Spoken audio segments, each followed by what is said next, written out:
Hey, what's up, everybody? This is Brandon Shank, and welcome to the Brandon Shank Podcast.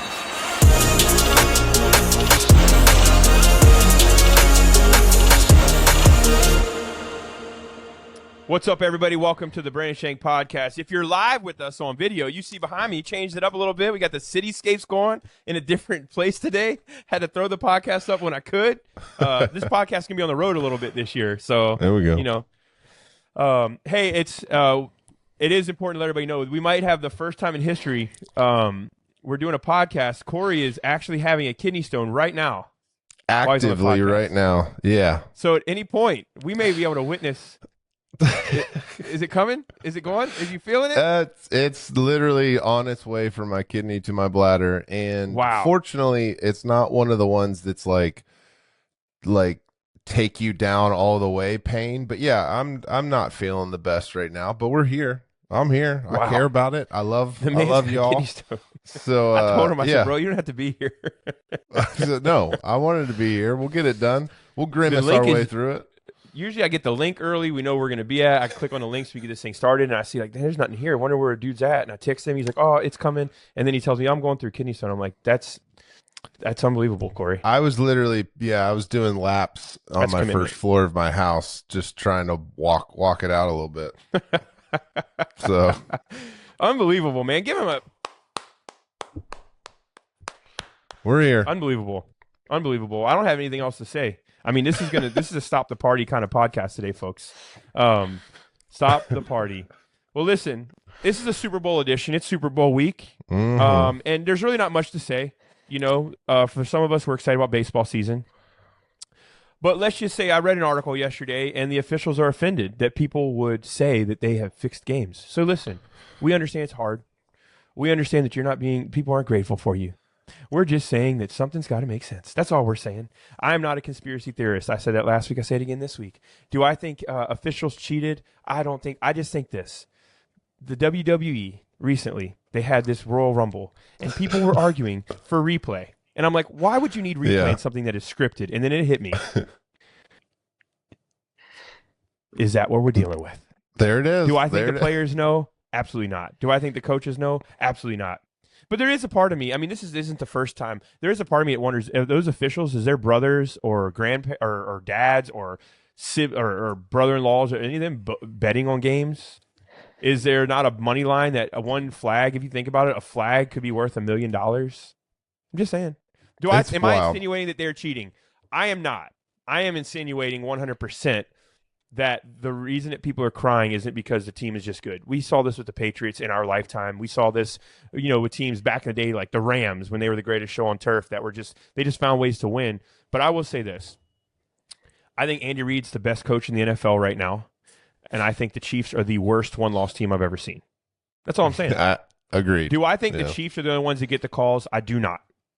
I do not think they're the only one. I just think that it's – and if anybody has a reason to celebrate this year, it's me. I'm a Washington Commanders fan. I just added 2 more tickets to my season tickets yesterday. Like, I'm excited about the Commanders. I'm excited about what they are.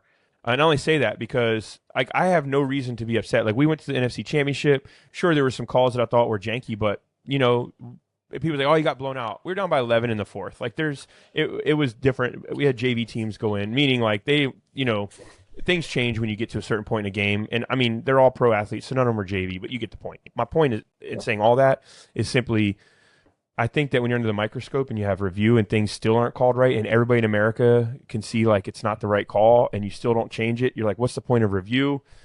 I just think that I'm not trying to demean anybody's career. I'm saying the only reason that everybody's talking about it is because everybody's talking about it. Because something just doesn't seem right. It's like, in all of us, something just seems off. Do I think it's fixed? I don't know if it's that or if it's the betting lines with gambling. I think 100% there's money related to something that seems squirrely. But I will tell you this. I was talking to my buddy today who's an Eagles fan. I said, this is what I can tell you honestly. At the end of the Commanders game, I just felt like win or lose, I just felt like something didn't feel right at the end of that game. It wasn't because we got beat. I was just like, something just doesn't feel right, Is that something spiritual? Not at all. I'm just saying I've never, ever, ever been the guy in the history of my 42 years to question NFL. I know that years ago it came out the NBA, refs were fixing games. So it's not like it would be the first time it's ever happened. Yeah. I'm not saying that it happened. I'm just saying the Chiefs are the worst one-loss team I've ever seen. And this whole year, like they say the AFC Championship was the highest rated AFC Championship in the history of the NFL with viewers. You're going to tell me that had nothing to do with the fact that one of the biggest podcasts in the world is related to Travis Kelce. Both New Heights and Jason's wife has a podcast. Apparently, just went over Joe Rogan's for number 1. Oh wow! And I think we're number 3. But anyway, no. But his wife's podcast is like number 1 in the world. Travis Kelce, Taylor Swift. I think there's nothing wrong with this. There's nothing wrong with them dating. There's nothing wrong with any of this. Taylor Swift just wants to watch her boyfriend. I get it. My point is, the NFL has found a monopoly, and you can't convince me that money doesn't drive things. It drives everything. Money drives everything. So you're talking about $1 billion industry. If you put this team in the Super Bowl, could it be worth $1 billion? You do the math. You can't tell me, well, no, we all have more integrity than that. I just don't buy it. I don't think the Chiefs are as good as their record. I think the Chiefs are – do I think they were good enough to get there without help? I personally think the Chiefs are good enough to get a long ways without help because I think their quarterback is phenomenal. I think he has a lot of great weapons around him, and I think he has the best coach in the NFL. I just think Andy Reid is that good. And I think the Chiefs have built something. I don't think the coaches and players are in on it. I think they're genuinely playing hard. And if somebody is doing something, then shame on them because these teams deserve the glory that they're getting. My only point in saying is officials, don't be offended. Like there's a reason people are questioning it and I understand it's a hard job. Millions of people are watching you, and so they criticize every mistake. I get that. You signed up for it. But I will say it just something doesn't smell right. And I'm not saying that all officials are in on it, but something doesn't smell right in all this. Like it just feels like this year, I mean, you got the Pat McAfee show. You got all these sports talk shows that aren't really heavy-handed underneath the networks. Like Pat McAfee can pretty much say what he wants for the most part. They're really talking about things like I saw, like they're talking about is the officiating fixed, and they're not necessarily drawing on either side, but there's commentators that I heard Troy Aikman even made a thing about. They've got to change the ruling on these quarterback slides. Like even commentators are getting frustrated with the lack of calls or the over calls. So am I crying wolf? No, I am not. I'm just saying when there's $1 billion industry and things could make you a lot more money, if it's entertainment at the end of the day, you got to wonder, is that what it is or is it really competition? I don't know. I don't think the players and coaches have any knowledge of it. Nobody will say anything against Roger Goodell because if you do, you'll get ousted and never be heard from again. It's just, I don't know, man. I don't get it. I think this is the first time in the history of watching the league where I just feel like something just doesn't seem right. Now, if it was the Commanders, I would be pumped that we're there, but I'd wonder what's the final score? Is it who's going to win? Is it already known? Or just I'm at a point right now with it where I watch football. I'm a student of it. I played football all the way through college, and I can tell you that when you have replay and still get it that wrong, you just wonder, like, how do you get it that wrong? Yeah. And again, I had somebody write me. Some people throw hate on me because they're like, you're using your platform for this. Well, listen, let me ask you guys something. When I started this podcast, was a year ago, I said Jesus, culture, sports. Like, this is a place for me to talk about whatever the heck I want. It's my podcast. So it's not I'll do what I want. You know what I'm saying? I can talk. I don't have to be, everything is whatever I want it to be. And I'm sitting here saying that money runs the world. It's the root of evil is greed, not money, but greed. And so it's hard for me to think that one of the most expensive money-making industries in all of the world would be pure. Whenever you see this kind of stuff, you're wondering, is it? I'm a season ticket holder. If they revoke my season tickets, and I'll know that the NFL got wind of this. And they said that dude can't come to games. Don't let him enjoy it. No, but honestly, I'm thinking what everybody else is thinking. I was talking to an Eagles fan this morning, and they said the same thing. Like, man, I just, we're in it, and I still feel like it's just something don't feel right. And so, I think you made a great point. Maybe they'll clean it up for next year. But I think in the Super Bowl edition, this is the only week in the history of my life.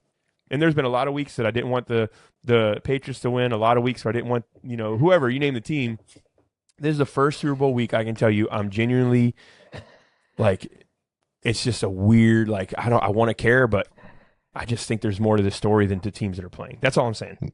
Now, I don't know if it's intentional. I don't know if it's not. I don't know if it's just something that flew under the radar. I don't know. I just have a hard time believing with all the money lines and the betting that something couldn't be up here. And am I insinuating that? I don't know if I have a strong enough opinion. I'm just trying to speak my mind.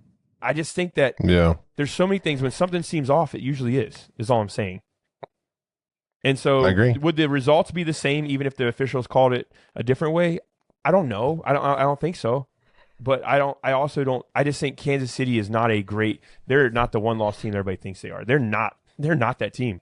And they can win it all, and it won't prove anything. I think everybody is coming into this, and the reason I would hate to be Kansas City right now is because I think those guys practice hard, they play hard, they know the game, they're pros, and they're great athletes, and they deserve all of the recognition for getting this far. And I hate that it takes away from that, but the reality is they don't get to determine that, and that's the sucky part for those guys is they put their life into this, and they deserve everybody to show respect for that. And people right now are like, yeah, well, it ain't even about the players, it's about whether or not this is real. And I don't think it's a conspiracy theory. I don't believe in that part of it. I just wonder if money isn't playing a role in the NFL. That's all I'm saying. Wondering, mere speculation, if you will. So what kind of fun fact do you have for us today with the kidney stone lodged between your bladder and your kidney? What kind of fun fact are you thinking? Are you hitting one? Is it pushing? No, it's live. It's always, a kidney stone live pushed there. Out. This has got to be a first. It's always there right now. No, I have another. Again, I said I was going to keep it with the February kind of Valentine's Day thing, but this is a little bit more my speed as well too. So I like that. This kind of really does show. I don't know if you've kind of seen or heard, Brandon, but the UK like definitely has different laws when it comes to like social media and like, for instance, how you can interact with, like people like here in America, free speech, all that kind of stuff. But I think this kind of highlights multiple things. It highlights kind of that. It highlights a little bit of, February dating type drama, as well as stuff that's kind of up my alley. It says this: a woman in Wales has pleaded guilty to wreaking havoc. And I just would like to point out, I know I'm reading the article, wreaking there is in quotes.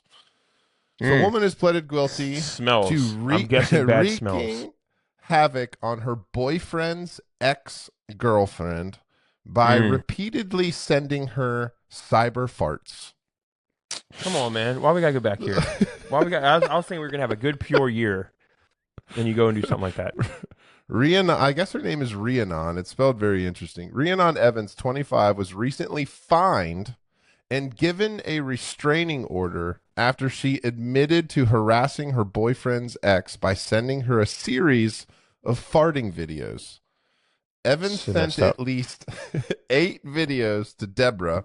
I'm not going to say her last name. It's kind of hard to pronounce. Where she can be seen laughing while placing a camera on her bottom and then passing gas directly into the lens.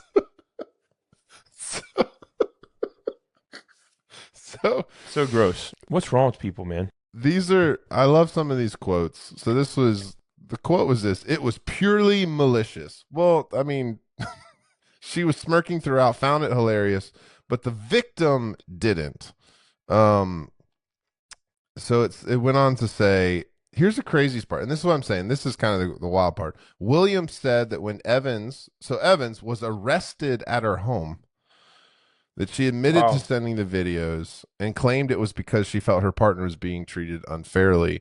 Let's see. She told the court, let's see. At the time she sent these videos, she had some drinks when she sent them. But she said she sent them without malicious intent. I don't know about that. That's a pretty premeditated, darkness, disgusting thing. But it said Evans' fart videos may have helped her vent her emotions, but they hurt her bank account.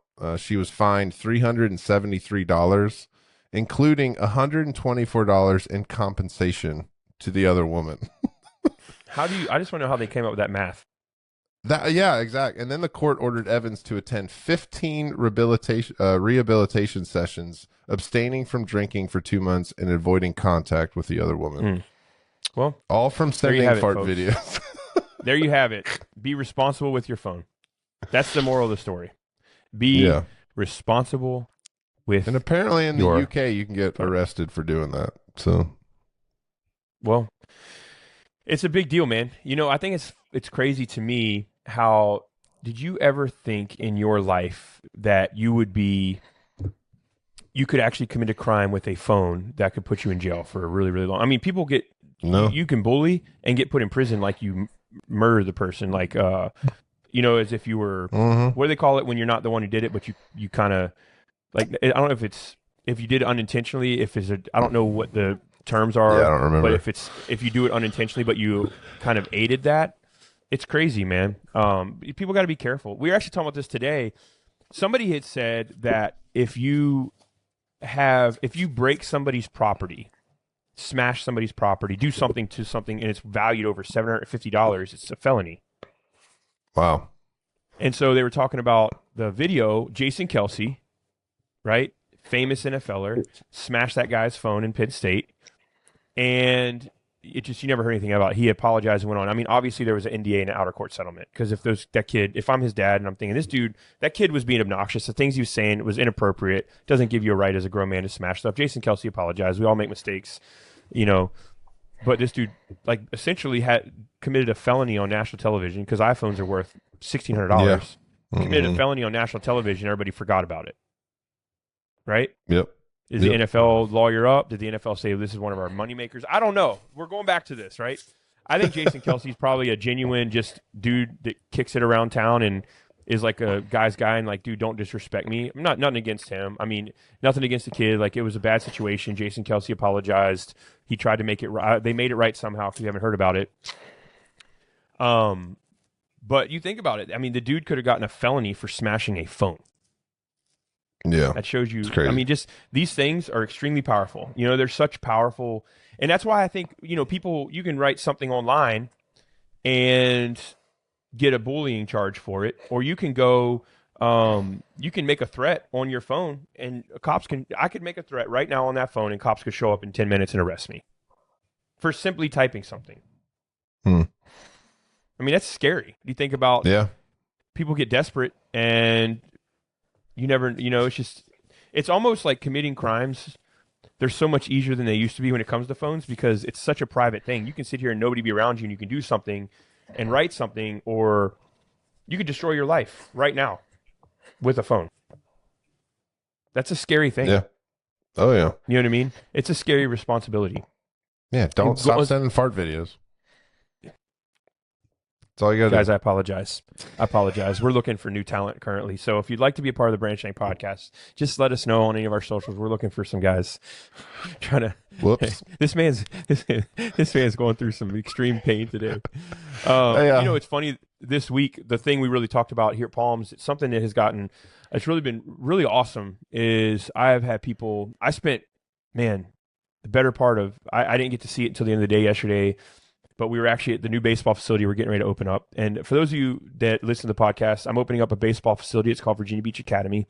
And we work with a lot of metrics, a lot of things like that, help kids kind of get to that next level of their ability, both pitching and hitting. And the facility, I'm building it as a way to fund one of its main purposes is to fund a mentorship program that we built that helps kids when they come out of, rehabilitation centers or juvenile detention centers or things like that. It helps these kids get acclimated back to their homes. We do mentorship with the families, mentorship with the kids. It's an online program, and so it can be done anywhere. And the baseball facility helps fund that. So it's one big nonprofit. But last night I was at the facility. We had some shoots we had to do, and my son was up there hitting with some of the coaches. And I sat down for about 40 minutes and just talked to people online that had been responding to some of the videos that were posted from Sunday. And one of the videos we posted, I talked about go back through your phone and look at every month and just pick one picture. And I guarantee you'll find one picture a month where it shows God was faithful to you. Just one. And there's more than that. And the responses, it was just so sweet, man. I had people that were telling me that they had battled cancer and they'd lost everything. They lost their families and just telling me their stories. Somebody else talking about they lost both their parents in the same day and the things that they've endured and like how God's been. And then they said something that really got me is people would tell their stories and they were just so touching. I'll read some of them to you. People were telling their stories and they were so touching. And, the very end, they would say, man, I've done this and I've seen God's faithful, or they would tell a story of this is something I need to do. And as I'm doing it, I'm bawling, seeing how faithful God has been. Like in real time, they're sharing how faithful God has been with them. It's just been incredible, and I want, if y'all are listening, you listen to the message on Sunday at Palms, you're thinking about this, like, man, all of us doubt. We know God. A lot of us, maybe you don't believe in God and you're hearing this, and I'm telling you, a lot of us don't doubt that God can do it. We just doubt that he'll do it for us.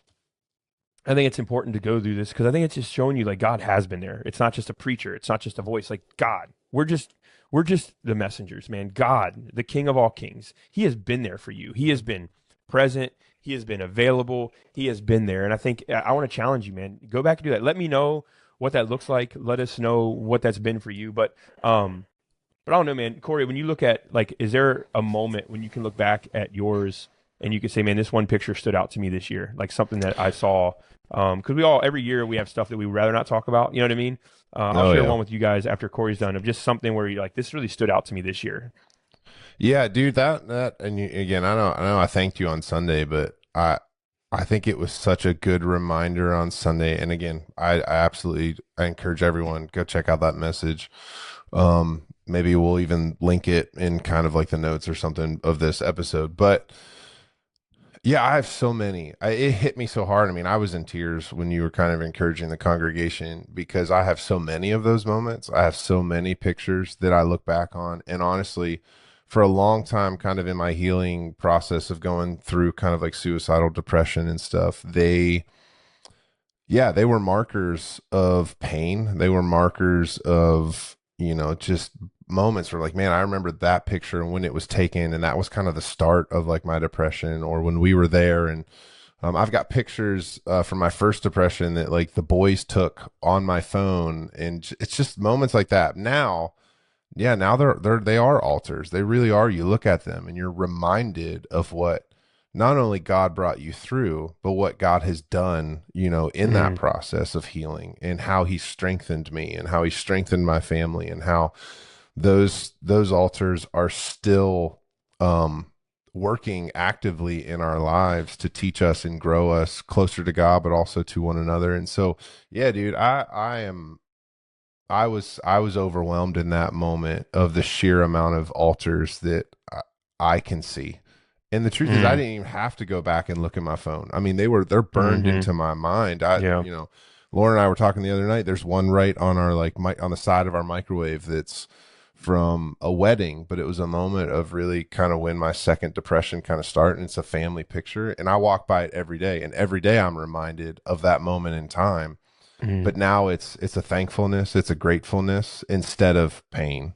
Of just, wow, God, like I can't believe that was where I was and where you've brought me to. Yeah, that's awesome, man. Very powerful. I actually was just scrolling, and I think of this picture right here. It's a picture where my two oldest baptized my youngest this summer, and it's Cade in there with Asher, and it's Buddy in the background, which is such a cool picture because he's had, you guys have had such a big role in my boys' lives. And then I look back at this picture of my graduation this year. I took a picture with my wife. Actually, a couple pictures. This is a picture of us with Caden, and this is his city championship for middle school. He was on the practice squad this year, and he actually got in for the playoffs and the championship. And I remember that's just a cool picture because there were so many people like, man, you ain't ever going to be nothing. You ain't ever going to make that team. It's this and that. And then God's just like, man, who's going to tell me what I have for your children? Who's going to tell me what I have for your life? Like, don't let people, and listen, guys, don't let people tell you what God has for you, because nobody can stop what God has for you. And I think it's just one of those things, like, it's just a picture of God's like, man, I'll place your kids in places that you could never get them. And then this picture this is a picture of me and my wife. She graduated from Wheaton, and I graduated from Liberty with my doctorate. She graduated from Wheaton with her master's. And it's just a cool picture of, like, I know we started those during COVID. And that was just literally 30 days. Those three pictures were 30 days worth. Wow. Yeah. And so I think it's, for me, it's unreal. It's surreal. And I just want people to, I think my biggest goal for everybody, listen to me. My biggest goal for y'all is for you to see that God is present in your life. He is right there, man.